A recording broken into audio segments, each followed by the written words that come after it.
पर मारने की कोशिश करता, पर हाथ कांपने लगते।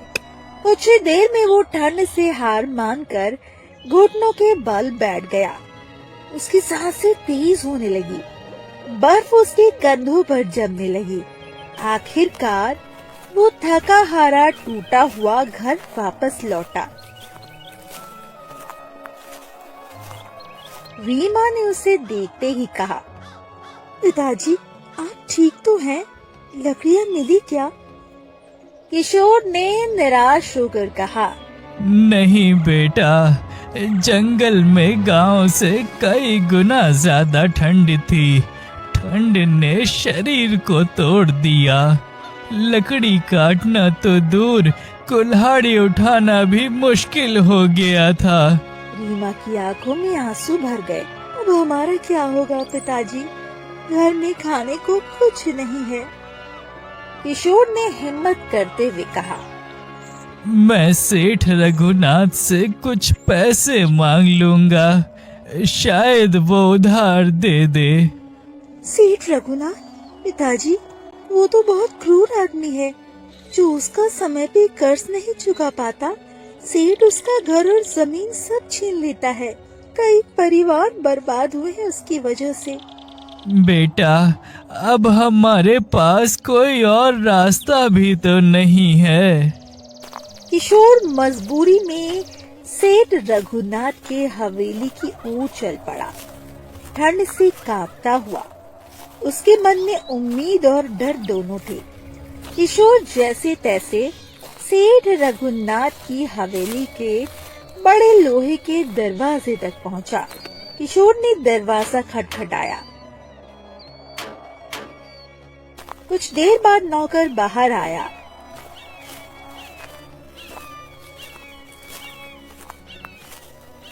क्या है? सुबह सुबह क्यों परेशान कर रहा है? किशोर ने कांपती आवाज में कहा, सेठ जी से मिलना है, बहुत जरूरी काम है। सेठ जी के पास फालतू समय नहीं है ऐसे भिखारियों के लिए। जो कहना है मुझे कहो। 2 दिन से घर में अनाज नहीं है, लकड़ियां भी खत्म हो गई हैं। मैं जंगल गया था लकड़ियां लेने, सोचा उनको बेचकर अनाज ले आऊंगा, लेकिन जंगल में गांव से कई गुना ज्यादा ठंड थी, इसलिए लकड़ियां नहीं काट पाया। नौकर ने अंदर जाकर सेठ को ये बात बताई। कुछ समय बाद वो वापस आया और बोला, अंदर आ जाओ, सेठ जी बात करेंगे। किशोर हवेली में दाखिल हुआ।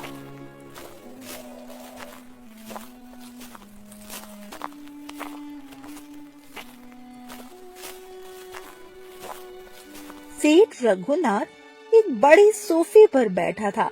वो किशोर को देखकर बोला, हाँ बोलो, क्या चाहिए?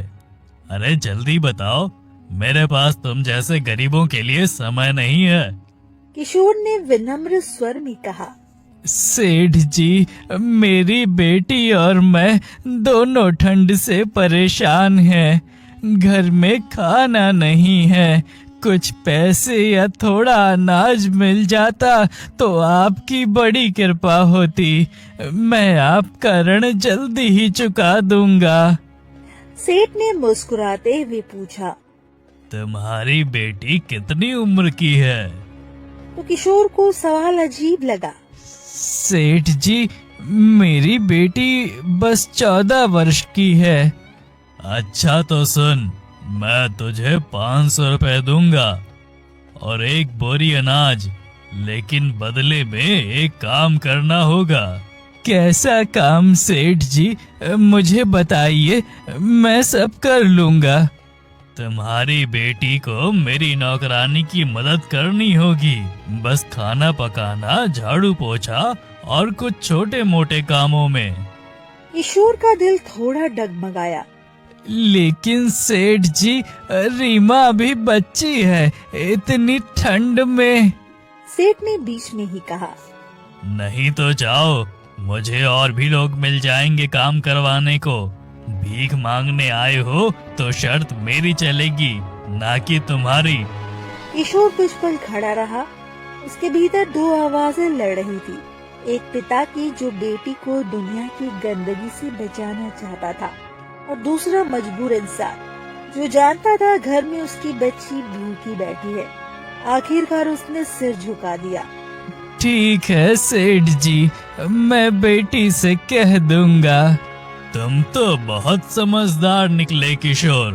एक काम करो, आज शाम रीमा को भेज देना। ये लो 500 रुपए और आधा बोरा अनाज। अभी ले जाओ, बाकी का अनाज काम शुरू होने के बाद मिल जाएगा। किशोर कांपते हाथों से पैसे और अनाज उठा लाया।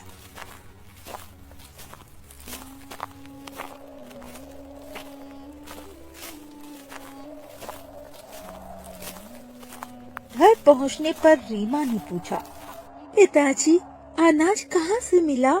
कहीं आपने किसी से उधार तो नहीं लिया? किशोर ने चुपचाप बोरा जमीन पर रख दी और बैठ गया।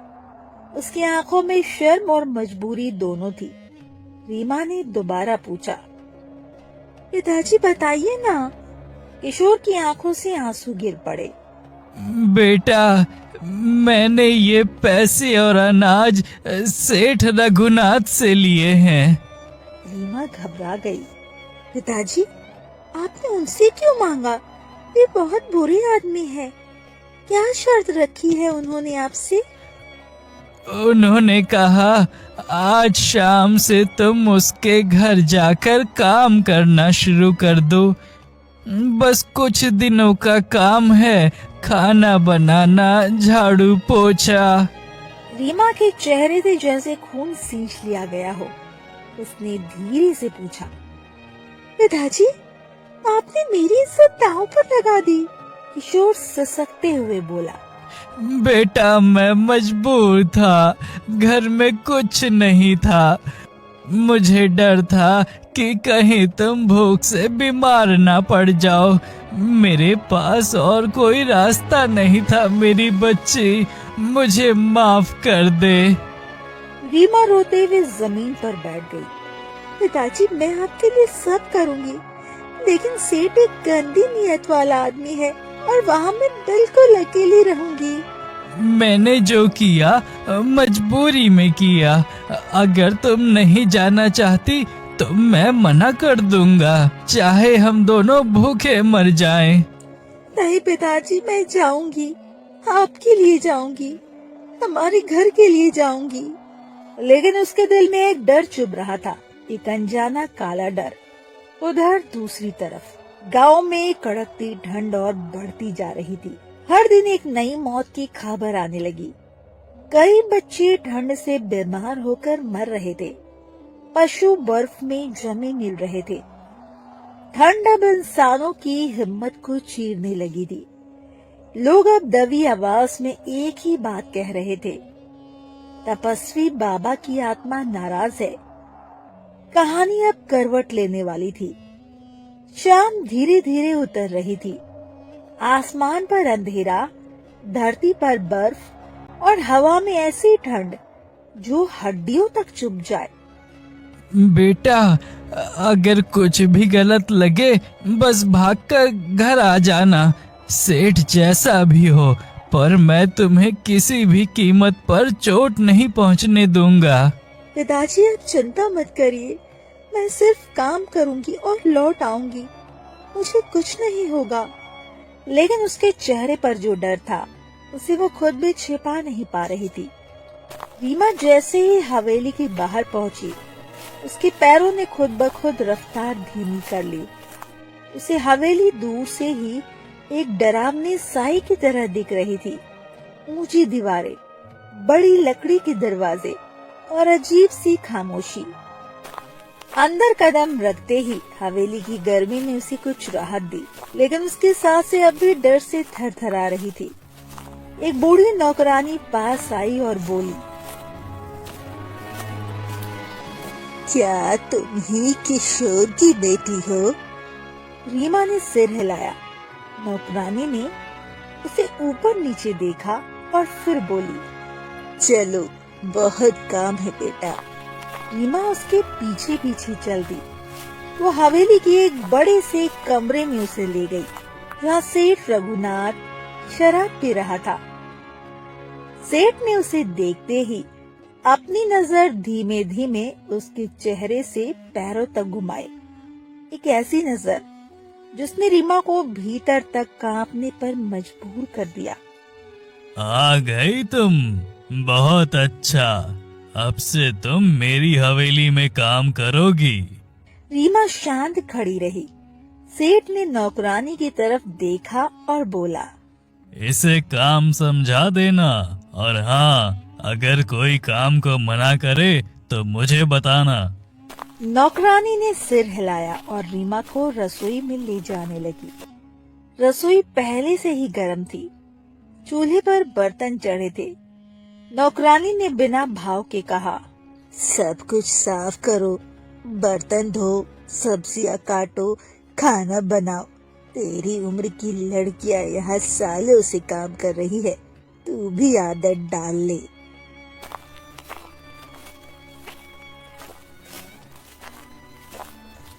रीमा ने बिना कुछ बोले काम शुरू कर दिया। घंटों वो चूल्हे के सामने खड़ी रही। आंखों में धुआं भर गया, हाथों में जलन, लेकिन मन सबसे ज्यादा उससे डरा हुआ था जो ऊपर बैठा शराब पी रहा था। जब वो आंखें ठक कर एक कोने में बैठी तो नौकरानी फिर आई और बोली, चल, तुझे सेठ जी ने बुलाया है। रीमा का दिल जोर से धड़कने लगा। उसके कदम लड़खड़ाए। हर कदम के साथ उसका डर बढ़ता जा रहा था। सेठ के कमरे में मोमबत्तियों की हल्की रोशनी फैली थी। रीमा अंदर आई तो उसने मुस्कुराकर कहा, आओ रीमा, तुमने इतना अच्छा काम किया है आज, थोड़ा बैठो। मैं नीचे जाकर बाकी काम कर लूं, मुझे देर हो जाएगी। इतनी भी क्या जल्दी है, मैंने तुम्हें सिर्फ काम के लिए थोड़े रखा है। ये सुनकर रीमा के हाथ कांपने लगे। उसने एक कदम पीछे लिया। सेठ आगे बढ़ा, एक धीमी मगर खतरनाक मुस्कान के साथ। तुम्हारे पिताजी ने जो उधार लिया है, उसका कर्ज तुम्हें धीरे धीरे उतारना होगा, समझी? रीमा का दिल डूब गया। उसे समझ आ गया, सेठ की नजर सिर्फ मजदूरी पर नहीं है, उसके शरीर की तरफ है। उसकी आंखें भर आई। वो कांपते स्वर में बोली, सेठ जी, कृपया मुझे जाने दीजिए, मैं यहाँ सिर्फ काम करने आई हूँ। सेठ ने हाथ बढ़ाकर उसका कंधा पकड़ना चाहा, लेकिन तभी हवेली की सारी दीवारों में गूंजती एक भयावह चीख सुनाई दी। ऐसी चीख जैसे कोई आत्मा अपने क्रोध से धरती फाड़ दे। सेठ वहीं रुक गया। मोमबत्तियों की लौ अचानक बुझने लगी। खिड़कियों की शीशे कांपने लगे। हवा में एक अजीब ठंडी लहर दौड़ी, जैसे मौत खुद कमरे में उतर आई हो। सेठ लड़खड़ा गया और बोला, ये क्या था? रीमा कांपते हुए बोली, कोई बाहर है। लेकिन सच कहीं ज्यादा डरावना था। ये आवाज इंसान की नहीं थी। पूरा गांव जानता था तपस्वी बाबा की आत्मा अब शांत नहीं है और आज रात उसका पहला प्रहार आने वाला था। हवेली में पहली वो दहाड़ती हुई चीख अभी भी दीवारों में गूंज रही थी। मोमबत्तियों की लौ एक एक कर बुझ चुकी थी। पूरा कमरा अंधेरे में डूब गया था। कौन है वहाँ? ये मेरी हवेली है, बाहर निकलो। लेकिन आवाज उतनी ही खोखली थी जितनी उसकी आत्मा बचपन से अब तक रही थी। अचानक खिड़की अपने आप जोर से खुली। बर्फीली हवा ऐसी अंदर घुसी जैसे किसी ने दरवाजा नहीं, मौत का रास्ता खोला हो। सारी मोमबत्तियां बुझ चुकी थी। रीमा ने कांपते हुए देखा, रोशनी के बीचों बीच एक धुंधली आकृति खड़ी थी। चेहरा पहचान में नहीं आता था, लेकिन शांति और क्रोध दोनों एक साथ उसके आसपास थिरक रहे थे। सेठ गरज कर बोला, दिखाई नहीं देता है, मैं यहाँ का मालिक हूँ, ये सब बंद करो। रीमा रोती आवाज में बोली, काका, कृपया हमें नुकसान मत पहुंचाना, मैं किसी का बुरा नहीं चाहती। उस ठंडी हवा में एक आवाज गूंजी, धीमी, कोमल लेकिन बेहद दर्द भरी। बेटी, डर मत। ये आवाज इंसानी नहीं थी, बल्कि जैसे कोई वर्षों बाद अपनी संतान से मिला हो। रीमा ने घबराकर अपना सिर उठाया। आवाज ने फिर कहा, तुम्हारा दिल साफ है, तुम्हारे दुख को मैं देख चुका हूँ। रीमा ने कांपते हुए पूछा, काका, कौन है आप? धुंध की वो आकृति धीरे धीरे एक रूप लेने लगी। हवा में एक करुण पवित्र भावना फैल गई। ये कोई और नहीं, तपस्वी बाबा की आत्मा थी। उनकी आंखों में वही दया, वही शांति, लेकिन साथ ही एक गहरा क्रोध भी था, जो गांव की उपेक्षा और सेठ के पापों से जन्मा था। उन्होंने रीमा की ओर हाथ बढ़ाया। पहली बार थोड़ी गर्मी और सुरक्षा उतर आई, लेकिन बाबा की नजर जैसे ही सेठ पर गई, कमरा एकदम ठंडा पड़ गया। सेठ चिल्लाया, दूर रहो, मैंने कुछ नहीं किया। झूठ मत बोल रघुनाथ, तुम वर्षों से गरीबों का खून पीते आए हो और अब एक मासूम लड़की पर बुरी नजर। तुम्हारी हवेली की दीवारें भी तुम्हारे पापों को चिल्लाकर बताती हैं। सेठ घुटनों के बल गिर गया। मुझे छोड़ दो बाबा, मैं बदल जाऊंगा, कसम खाता हूँ। मनुष्य को बदलने का मौका जीवित रहते दिया जाता है। मौत के डर में किया गया वादा स्वीकार नहीं होता। इतना कहते ही कमरे की ठंड दोगुनी हो गई। सेठ की सांसें अटकने लगी, उसके हाथ नीले होने लगे। नहीं, ऐसा मत कीजिए, कृपया उसे मत मारिए। बाबा ने रीमा की ओर देखा। बेटी, तुम दयालु हो, लेकिन ये अन्याय से भरी दुनिया दयालु लोगों से ही उम्मीद करती है कि वो सब सह लें। आज मैं अन्याय को दंड देकर जाऊंगा। हवा में ऐसी सर्दी फैल गई कि कमरे के अंदर रखे फूल तक जम गए। मुझे माफ कर दो, मैं कभी किसी गरीब को नहीं सताऊंगा, मैं कसम खाता हूँ। बाबा की आवाज और भारी हो गई। आज नहीं, अब तुम्हारे पापों का घड़ा भर चुका है। और उसी पल पूरा कमरा बर्फीली धुंध से भर गया। पेट की चीखें हवेली की दीवारों से टकराकर बाहर गांव तक पहुंची। और जब धुंध छटी, रीमा ने देखा सेठ जमीन पर पड़ा था। शरीर बर्फ जैसा ठंडा, आंखें खोली रह गई थी। वो मर चुका था। बाबा, अब क्या होगा? गांव की ठंड और भूखमरी कब खत्म होगी? बेटी, तूने अपने पिता का सम्मान बचाया, अब ये गांव सजा से मुक्त होगा। इतना कहकर बाबा की आत्मा धीरे धीरे चमकती हुई रोशनी में बदल गई और रात के अंधेरे में विलीन